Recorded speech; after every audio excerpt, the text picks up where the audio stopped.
So, good morning all. I would like first to thank the organization to invite me, because this gives me the opportunity to give a flavor of our initiative that has been called the CyberCube. CyberCube is a composite acronym that stands for CyberCubeSat Experiment. I think this is quite di per se explicative. First of all, let me clarify why we start this initiative at ESA. In particular, I'm from the ESA Security Office. The main reasons are, of course, related to the ESA security objectives.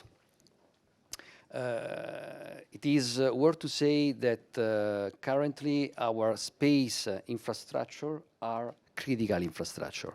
So they are providing a lot of different services to all of us, from navigation, telecommunication, etc., etc.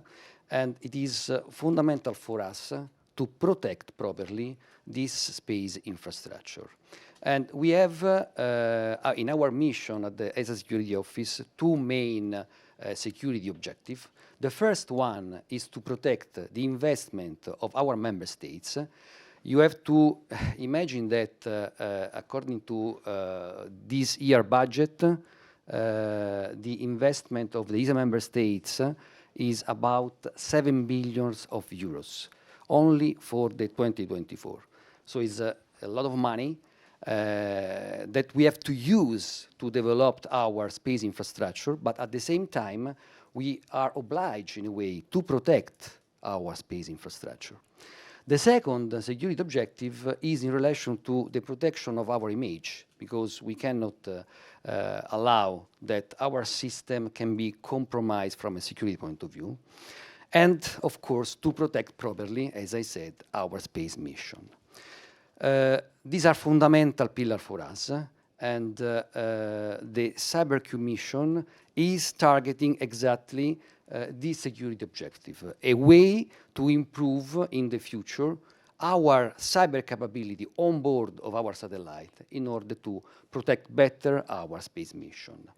And we are adopting an holistic approach in terms of how we manage the security and how we manage the security risk process. And this approach is, of course, covering the overall life cycle of our space system, starting from the design of the system till, of course, the operational aspects of our system. You know better than me that the space infrastructure over the last year, got a lot of attacks. The increment of the attacks is exponential, and the sources of these attacks can be different. For a space system, of course, the space environment itself could be a way to attack a satellite. As a simple example, you can command in the attitude of the satellite, putting some sensor in front of the sunlight, and this could create a damage to the sensor itself, or because of the increase of the temperature. Of course, there are a lot of issues and possible threats coming from the supply chain. This is one of the main, let me say, black hole in terms of preventing the threats and the attack of any system. In particular, of course, we are discussing the space system. And then, of course, we have to be careful when we design our system, when we develop our system. The ground infrastructure we discussed before, it's also very important to be protected. And the RF link and the space asset itself are essential element that needs to be protected. But of course, what we are putting in place is not just let me say, simple cybersecurity countermeasure. At ESA in particular, at the security office, we are targeting, we are really trying to put in place different kind of countermeasure, starting, for example, from policy and regulatory measures that for us are very important. In terms also of standardization, this is another important point that we are trying to follow and to standardize the security for space system. Another important point is about awareness and the training of the people, because unfortunately there is a lack of awareness, especially in the space field, where one of the key word was the reliability. Now this is changing. We have to move and to combine the reliability of our space system together with the security and so the protection of our space system. Fundamental is the research and the development, and for this ESA is really at the cutting edge of the technology, because, for example, we are following strictly several projects in relation to quantum key distribution that could be a potential breakthrough for the security. And of course, we are also building our own capability in terms of cybersecurity. And this is a slide that is exactly trying to explain what we are doing in terms of cybersecurity infrastructure at ESA. We are developing two main capabilities. One is called the Security Cyber Center of Excellence, and the second one is called the Cybersecurity Operational Center. They are different, of course, but at the same time they are complementary each other.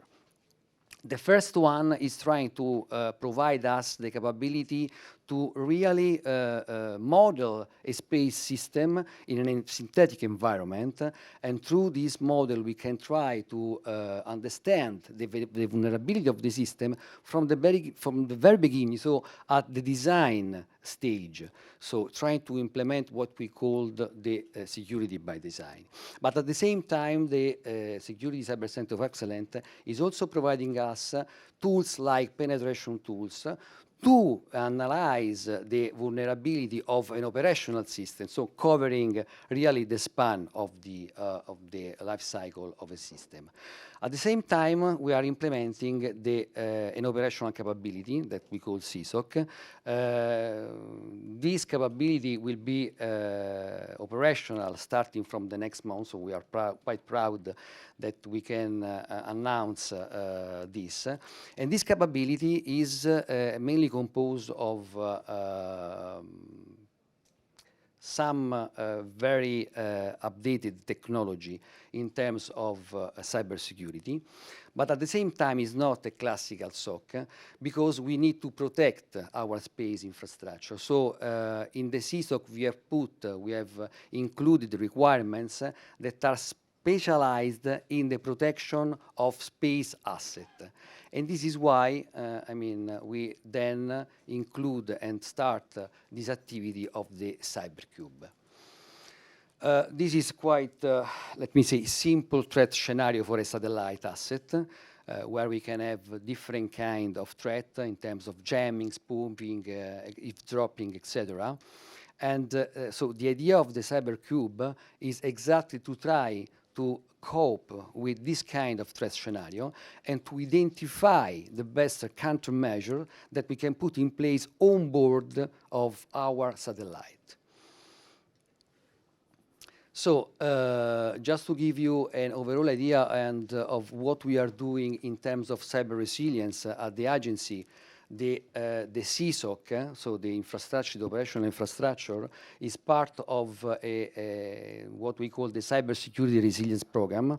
That is a cross-directorate program. So it means that our office, the ESA Security Office, is leading this program, but we are, of course, receiving input from all the different directorates. And this for us is very important because, as you can imagine, ESA is developing very different space system. As I said before, we are developing telecommunication system that they have their own specificities that are different from a navigation system. So when we receive the input in terms of security needs from other directorates, is of course fundamental for us to have the complete picture of what is needed at agency level in terms of security. And the CyberCube mission is exactly targeting this kind of needs. The CSOC, as I said before, would like to be an infrastructure that is able to properly protect our space assets, not only the ground infrastructure, not only the corporate infrastructure, but in particular our space asset. And so the CyberCube mission was thought to give a validation environment, a real validation environment, because the CyberCube will be, of course, in space, to develop better some of the capability that we have already implemented in this first version of the CSOC, and of course, having the possibility to develop on board the satellite this cyber capability. This is for us very important because looking at the future, the capability that will be validated on the CyberCube mission can be in the next year translate to the space asset of operational mission. So giving a step forward to the protection of our space asset in the next year. So the point, one of the important point for us is exactly the in-orbit demonstration of this new cyber capability and technology that will allow us, of course, to minimize the risk and accelerate the cyber solution for the operational ESA mission. And this is quite a high-level overview of the capability that we would like to include and to develop through the CyberCube. So, for example, detection and protection against unauthorized access, detection and protection and response against jamming and spoofing, the monitoring of the onboard OT system, and this is also for us very important, experimentation to validate new cyber algorithm and also in terms of cryptographic algorithm.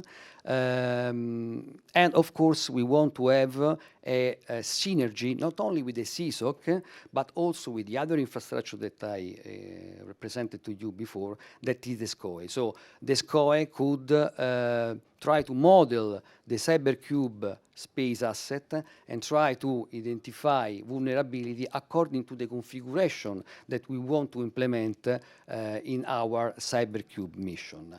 It was to mention that the CyberCube will have a capability to be reconfigured quite flexibly. This is part of our requirements, and so we can really explore different attack a different countermeasure in terms of cyber. As I said before, this is something that is looking at the future of our cyber capability for the space asset. So as part of the demonstration, we have also capability on the RF monitoring, onboard RF monitoring. This is performed through a software radio or software-defined radio. And the CyberCube is also meant to be a low-cost mission. This is for us also very important because can allow us first to base this project on COTS, and also to have a very short development life cycle. In fact, and then I will show you later on, we expect to have the launch of the CyberCube after about 18 months from the kickoff of the activity. I forget to mention that the CyberCube mission is at the time being in the tendering phase. So we have received the proposal from several companies. Now we are evaluating this proposal, and we expect to start the kickoff of the activity in June this year. So just to give you some specification of what will be what will contain our CubeSat. We expect to have a 3-6 unit CubeSat.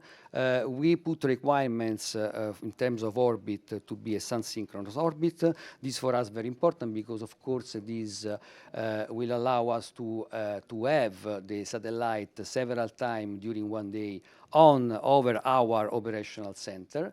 We ask to have an S-band transponder, but at the same time also an X-band transponder for the transmission of high data rate. The payload, as I said before, will be also including a software-defined radio. The requirements that we put is to have a frequency band from 1 to 18 gigahertz, including also a GNS receiver and a camera. This is very important because we ask for a flexible capability, and so we expect to have 2 onboard processors that will allow us to experiment our cyber onboard software solution at the same time an FPGA. FPGA is also representing for us a very important resource because, as you can imagine, when a space asset's lifespan is about to be 7, 10, or 12 years, during this time, the evolution of the threats evolves. And so the measures, the cyber measures that could be included in the satellite could be obsolete in time. And so having the possibility to reprogram the crypto algorithm, for example, of mission that were launched 5, 7, or 10 years ago is a major point for us because it's giving us the possibility to have the space asset always protected even in front of new threats. The ground infrastructure will be ASEK. ASEK is the ESA infrastructure in Redou, in Belgium, that will be supported by another infrastructure of ESA that is MILE for the X-band data transmission, and S-track will be used in case of the commissioning and the LEOP of the satellite. The operation of the satellite will be performed only in ASEK, so in the in ESA premise. This is a nice picture of the ASEK. This is the, complete antenna farm that we have in Redou. For us, it's very important that because we are talking about cybersecurity and because, of course, some of the space asset and infrastructure that we are developing will also manage classified information. It's important that in the end, the operation of this kind of solution will be operated from our site. And so we have a strict collaboration with our ops team that will take in charge all the nominal operation of the satellite. As I said, the small infrastructure will be provided for the X-band capability to download the radio frequency IQ samples that will be, of course, acquired on board to understand if, for example, there is a jamming attack against the satellite. And ESA track will be a backup for the S-band communication. What is also important to mention is that ASEK has been declared a couple of years ago by our Director General as the cyber hub of ESA. And the infrastructure that I presented to you before, so the CSOC and the SCOE, will be developed there. So having also the operational team co-located in ASEK, for us is a very big advantage, because in the end we have everything on the same place, on the same premise, and especially when we will deal with classified information, this is an added value. So, just to give you a very brief idea of the kind of experiment scenario that we would like to implement with the CyberCube. As I said before, we will have an FPGA, we will have several resources to run, for example, a real-time operating system, and so to perform experiment using a real-time operating system.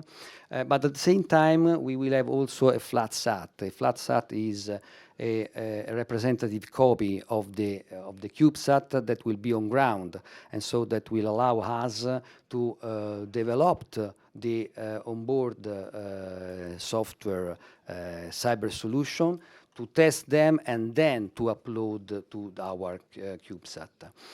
So the main goal, as I said, is to develop cyber software application that will be run on board of our satellite.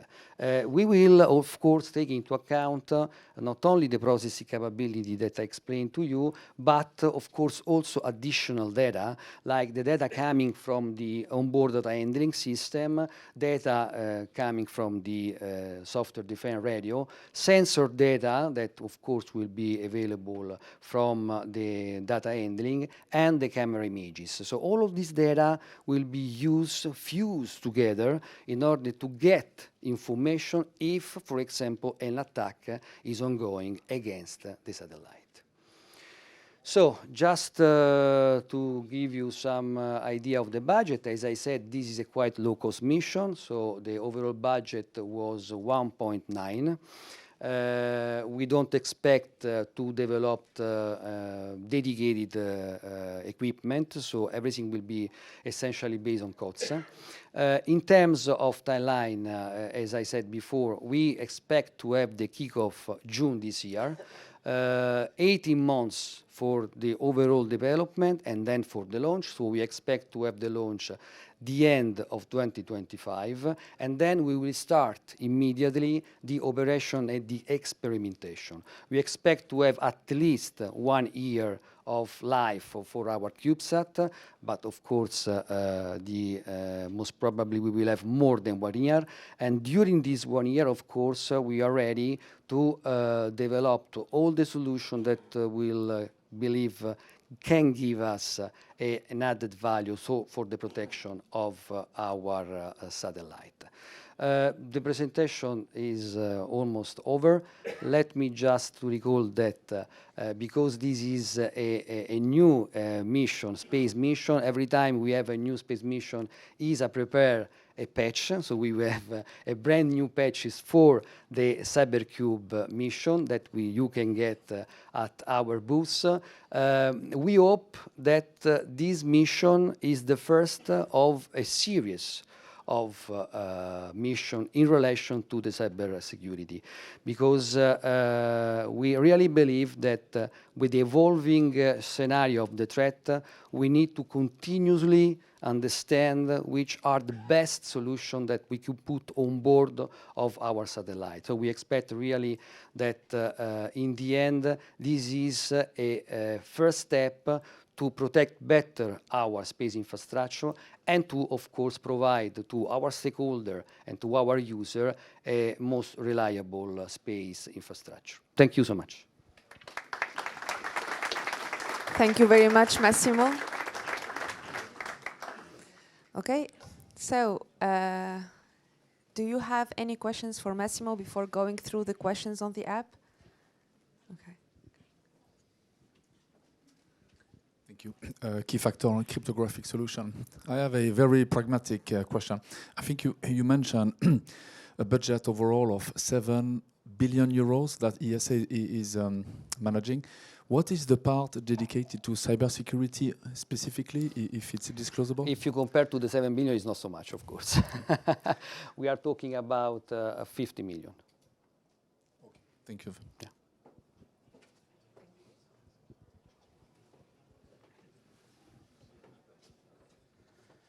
Hello.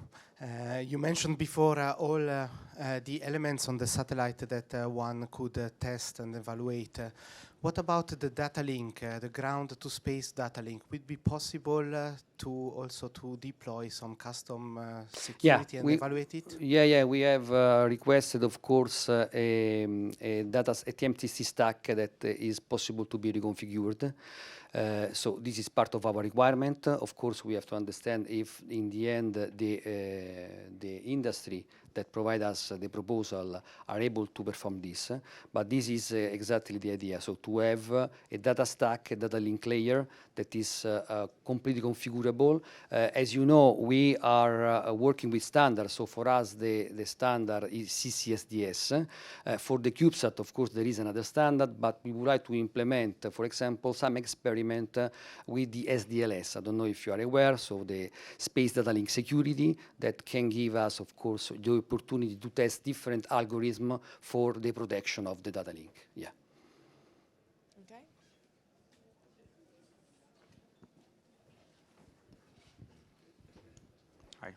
Hi. Ali Abbasi from CISPA. I have a question. How your CyberCube like mission compared to OPSAT? Except being it's bigger, more powerful, and we were not inspired open to by public. OPSAT. We were inspired. Yes, absolutely. So we took on board the reconfigurability of OPSAT, but with the aim of covering not operational aspect, but cybersecurity aspects. Thank you. I have some questions here on the app. So, a question from Andy Olkawa. How does ESA's approach to securing the space missions and assets compare? It is different or better to other spacecraft operators, both the public, like the space agencies, and commercial, like communication service providers ones? Okay, of course, we have to distinguish, I think, in this case, because if we look at the United States, we know Starlink as a system that is quite well protected, and the fact that, for example, the Minister of Defense of the US would like to use Starlink, it's a quite significant sign that they rely on the protection measure of this system. In Europe, maybe the approach and the situation is a little bit different. For what we are working, of course, since years with the European industry. And when I talk about the awareness of the security, unfortunately, I have to say that not all the companies are ready to really to have a security posture that is, I mean, acceptable according to our standards. ESA, in my opinion, is really leading the security together with the Commission. The extreme example is Galileo. Galileo project, I think, was the first real project that brings security in space, okay? And it is currently a reference for all of us. What has been done in Galileo is still a reference. And we work to improve this reference in ESA. We work, as I said, also on the policy. So we, for example, in 2019, we prepare and we also make it approved the new security directives that is guiding the way in which each mission at ESA should implement the security. So I think that there is a lot of work to do with at the industrial level, okay? Every time we have a contract with industry, we try to increase the awareness and to try to, let me say, be as a leader of the security, and so to try to promote security to industry. So at the time being, what I can say is that ESA mission, when the security is, of course, implemented, is implemented in the correct way. Yeah. Okay, nice. So we have this question from Simone Cosimo. I will display it because it covers actually other questions on the app. So he said, "Ciao Massimo, thank you for the presentation. Will CyberCube in the future be accessible by ESA partners and companies for validated and developed security software solution like I expected OPSAT?" the question like this. Yeah, and I think a lot of people here has the questions, the same so question. yeah, I mean, we are talking about security, and we are talking about a possible cybersecurity solution to be embarked in our mission. So, as you can understand, there are some sensitiveness in what we are doing. It's not like OPSAT that, I mean, the goal of OPSAT was different. So let me say that most probably at the first stage, we will not be open to external experiment. But maybe in the next generation of the CyberCube, we can have a more open environment for external experiment to try to provide their solution on our platform. Okay, nice. So probably I would like to follow on with the question about the timeline for the CyberCube mission. Yeah. So it's my question. What is the timeline? The timeline I showed before. So we expect to have the kickoff in June this year, and then to have an overall development life cycle of 18 months. So this will lead to have the launch at the end of 2025, and then beginning 2026, the start of the operation. Okay, perfect. Yes.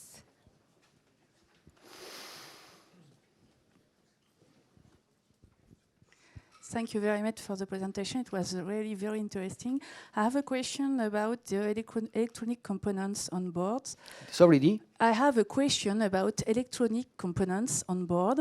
Do you offer in-orbit qualifications for European FPGA? No, this is not the goal of the mission. No. Thank you, everyone. That would be our last question for this session. Thank you very much, Massimo. Thank you so much. Have a nice day.